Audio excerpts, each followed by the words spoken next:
So big boss ಏನು scripted ಅಥವಾ ಹೇಗೆ? ನೀವು ಬಿಗ್ ಬಾಸ್ ಹೋಗಿ ಬಂದಿದ್ದೀರಾ ಕರೆಕ್ಟ್ ಅಲ್ವಾ? ಹೇಗೆ ಅದೇನು ಸ್ಕ್ರಿಪ್ಟೆಡ್? ಸ್ಕ್ರಿಪ್ಟೆಡ್ ಸಾಯಿಸ್ತಾರಲ್ಲ ಹೌದಾ? ಹೋಗಿ ಬಂದಿರೋರಿಗೆ ಗೊತ್ತು. ಯಾವ ಸ್ಕ್ರಿಪ್ಟು ಇಲ್ಲ, ಏನೂ ಇಲ್ಲ.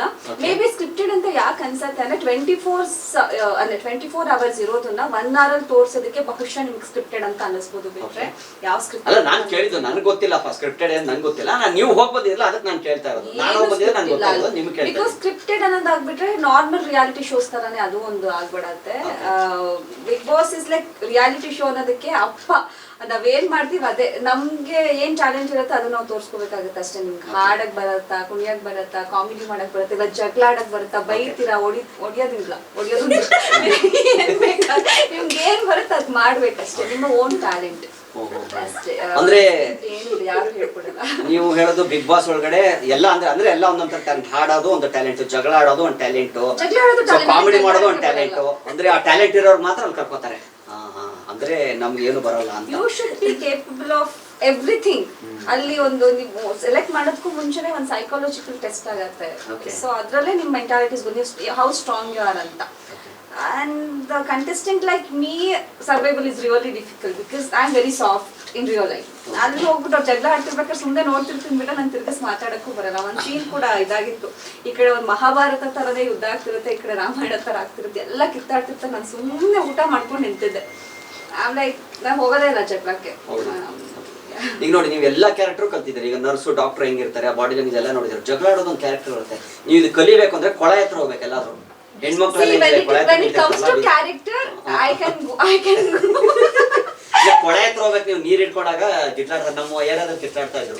ಇವಾಗೆಲ್ಲ ಕೊಳೆಗಳೆಲ್ಲ ತೆಗೆದ್ಬಿಟ್ರಿ, ಬೋರಲ್ಲೂ ಕೊಳೆ ಎಲ್ಲ ತೆಗೆದು ಅದೆಲ್ಲ ಇದ್ದಿದ್ರೆ ಸ್ವಲ್ಪ ಸ್ಟ್ರಾಂಗ್ ಆಗ್ತಾ ಇದ್ರು. ಅವಾಗ ನಾವು ನೋಡ್ಬೋದು, ನಾವು ಚಿಕ್ಕ ವಯಸ್ಸಲ್ಲಿ ಹೋಗಿ ನಿಂತ್ಕೋತಾ ಇದ್ವಿ, ಆ ಜಗಳಗಳು ನೋಡ್ತಾ ಇದ್ವಿ. ನೀವು ಅದನ್ನು ಸ್ವಲ್ಪ ಅದೊಂದು ಬಾಡಿ ಲ್ಯಾಂಗ್ವೇಜ್, ಅದೊಂದು ಟ್ರೈ ಮಾಡಿ ನೆಕ್ಸ್ಟ್. ಪಾತ್ರ ಬಂದ್ರೆ ಕೊಳೆಕೊಂಡು ಹೋಗಿ ಮಾಡ್ತೀವಿ. ಸದ್ಯಕ್ಕೆ ಪಾತ್ರ ಇನ್ನೂ ಸಿಕ್ಕಿಲ್ಲ. ಸೊ ಯುಗಾದಿ ಹಬ್ಬ ಹೇಗೆ ಆಚರಿಸ್ತಾ ಇದ್ದೀರಾ? ಆಸ್ ಯೂಶುವಲ್ ಎಲ್ಲರೂ ಹೇಗ್ ಮಾಡ್ತಾರೆ ಹಾಗೆ. ಹೊಸ ವರ್ಷ ಬೇರೆ ನಿಮಗೆ ಅಲ್ವಾ? ಸೊ ಹೊಸ ವರ್ಷಕ್ಕೆ ಏನ್ ಅನ್ಕೊಂಡಿದ್ರಿ? ಏನಾದ್ರು ಸಮಥಿಂಗ್ ಚೇಂಜಸ್ ನಿಮ್ಮಲ್ಲಿ ಏನೋ ಮಾಡ್ಬೇಕು ಅಂತ? ಸಿ ಎವ್ರಿ ಇಯರ್ ಇರೋ ರೆಸೊಲ್ಯೂಷನ್ ಏನಂತಂದ್ರೆ ಒಳ್ಳೊಳ್ಳೆ ಸಿನಿಮಾಗಳನ್ನ ಮಾಡ್ಬೇಕು.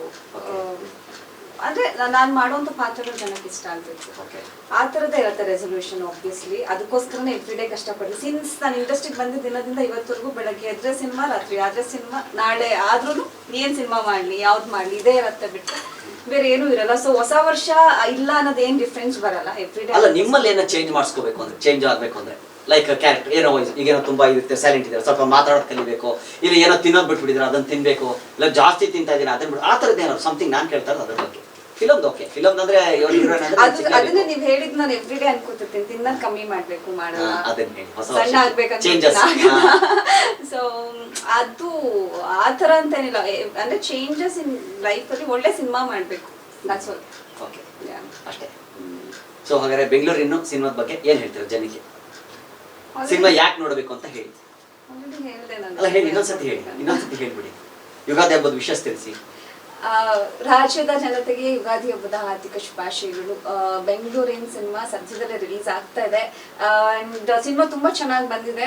ಇದೊಂದು ನೀವೆಲ್ಲರೂ ನೋಡ್ಲೇಬೇಕಾಗಿರುವಂತ ಒಂದು ಕಾನ್ಸೆಪ್ಟ್. ಬಿಕಾಸ್ ಎವ್ರಿ ಡೇ ಎಲ್ಲರ ಲೈಫಲ್ಲಿ ನಡೆಯುವಂಥದ್ದು, ನಮಗೆ ಗೊತ್ತಿದೆ ನಮ್ಮ ಹಿಂದೆ ಮುಂದೆ ಏನಾಗ್ತಿದೆ ಅಂತ ಅನ್ನೋದು ಒಂದು ಎಚ್ಚರಿಕೆ ಗಂಟೆನೂ ಆಗಿರುತ್ತೆ. ಅಂಡ್ ಸಿನಿಮಾ ಕೂಡ ತುಂಬಾ ಚೆನ್ನಾಗಿ ಬಂದಿದೆ, ಎಂಟರ್ಟೈನಿಂಗ್ ಆಗಿದೆ, ಒಳ್ಳೊಳ್ಳೆ ಸಾಂಗ್ಸ್ಗಳಿದೆ, ಒಳ್ಳೊಳ್ಳೆ ಜಾಗದಲ್ಲಿ ನಾವು ಶೂಟ್ ಮಾಡಿದೀವಿ, ಒಳ್ಳೊಳ್ಳೆ ಆರ್ಟಿಸ್ಟ್ಗಳು ಇದ್ದಾರೆ ಸಿನಿಮಾದಲ್ಲಿ. ಸೊ ನಿಮ್ಮ ಎಂಟರ್ಟೈನ್ಮೆಂಟ್ಗೆ ಏನೂ ಲಾಸ್ ಆಗಲ್ಲ. ಅಂಡ್ ನಿಮ್ಮ ನಿಯರೆಸ್ಟ್ ಥಿಯೇಟರ್ಸ್ ಅಲ್ಲಿ ಸಿನಿಮಾ ನೋಡ್ಲೇಬೇಕು ಅಂತ ಕೇಳ್ಕೊತೀನಿ. ಖಂಡಿತ ದಯವಿಟ್ಟು ಥಿಯೇಟರ್ಗೆ ಬಂದೆ ನೋಡಿ. ಸಿಡಿ ವೈರಸ್ ಗಿರಸ್ ಆಯ್ತು ಬಂತು ಅಂದ್ರೆ ದಯವಿಟ್ಟು ಹೋಗಿ ಕಂಪ್ಲೇಂಟ್ ಮಾಡಿ. ಸಿನಿಮಾದವರು ತುಂಬಾ ಪಾಪ ಪ್ರೊಡ್ಯೂಸರ್ ತುಂಬಾ ದುಡ್ಡು ಹಾಕಿ ಬಡ್ಜೆಟ್ ಹಾಕಿ ಸಿನಿಮಾ ಮಾಡಿರ್ತಾರೆ. ಒಂದು ಕ್ಷಣದಲ್ಲಿ ಒಂದು ಸಿಡಿನೋ ಇಲ್ಲ ಪೆಂಡ್ರೈವ್ ಹಾಕೊಂಡು ಹೋಗಿ ಸಿನಿಮಾಗಳು ಹಾಕಿ ಟಿವಿಯಲ್ಲಿ ಮೊಬೈಲ್ ಬರೋದು ಇವೆಲ್ಲ ದಯವಿಟ್ಟು ಮಾಡಕ್ ಹೋಗ್ಬಾರ್ದು. ಸೊ ಅಪ್ಪು ಅವ್ರ ಬರ್ತಡೇ ಇದೆ, ಏನ್ ಹೇಳ್ತೀರಾ? ನಾಳೆ ಅಪ್ಪು ಅವ್ರ ಬರ್ತಡೇ. ಹೌದು, ಅಪ್ಪು ಸರ್ ಆ ಹೆಸರು ತಕ್ಕಂಗೆ ಅವರಿಗೆ ವಯಸ್ಸೇ ಆಗಲ್ಲ ಅನ್ಸುತ್ತೆ. ಸದಾ ಅವರ ಒಂದು ನಗು ಎಲ್ಲರ ಹಾರ್ಟ್ ಅಲ್ಲಿ ಇರುತ್ತೆ. Appu sir you always forever in our heart. ಇಡೀ ಕರ್ನಾಟಕದ ಎಲ್ಲ ಜನತೆಯ ಹೃದಯದಲ್ಲಿ ಇದ್ದೀರಾ. ಅವರನ್ನು ಮರೆಯಕ್ಕೆ ಯಾರ ಕೈಯಿಂದನೂ ಸಾಧ್ಯನೇ ಇಲ್ಲ. ಬಿಕಾಸ್ ಅಷ್ಟು ಒಳ್ಳೊಳ್ಳೆ ಸಿನಿಮಾಗಳನ್ನ ಮಾಡಿರುವಂಥದ್ದು ಇರ್ಬೋದು. ಇವತ್ತಿಗೂ ಒಂದು ಫ್ಯಾಮಿಲಿ ಎಂಟರ್ಟೈನ್ಮೆಂಟ್ ಸಿನಿಮಾ ಅಂತ ಬಂದಾಗ ನಮಗೆ ನೆನಪಾಗದೆ ಪವರ್ ಸ್ಟಾರ್. ಅಂಡ್ ಅಂದ್ರೆ ಅವರ ಒಂದು ನಗು ಇದೆಯಲ್ಲ, ಅದು ಚಿಕ್ಕ ನಗುವಿನ ವಯಸ್ಸಲ್ಲಿ ಸರ್ದಾರ ಅಂತ ಕಾಣದಂತೆ ಅವ್ರು. ಮಾಯವಾದನು, Yes. ಆ ಸಾಂಗ್ ಅಲ್ಲಿ ಅವ್ರ ಮುಖ ಹೆಂಗಿದೆ, ಆ ನಗು ಹೆಂಗಿದೆ, ಅವರು ಇಷ್ಟೇ ಸಿನಿಮಾಗಳು ಮಾಡೋರು ಅವತ್ತರ್ಗುನು ಅದೇ ಒಂದು ಆ ಒಂದು ಸರಳತೆ, ಒಂದು ಮುಗ್ಧತೆ ಅದನ್ನ ಕಾಪಾಡ್ಕೊಂಡು ಬಂದಿದ್ರು. And yes, you always for in our heart. Thank you. ಒಳ್ಳೇದಾಗ್ಲಿ ನಿಮಗೆ, Thank you so much. ನಿಮ್ಮ ಪ್ರಾಜೆಕ್ಟ್ಗೆಲ್ಲ ಒಳ್ಳೇದಾಗ್ಲಿ, ಯಾವುದೇ ಸಿನಿಮಾ ಮಾಡಿ ಸಕ್ಸಸ್ಫುಲ್ ಸಿಕ್ಲಿ ನಿಮಗೆ. ಧನ್ಯವಾದಗಳು. Thank you. Yes, thank you. Thank you.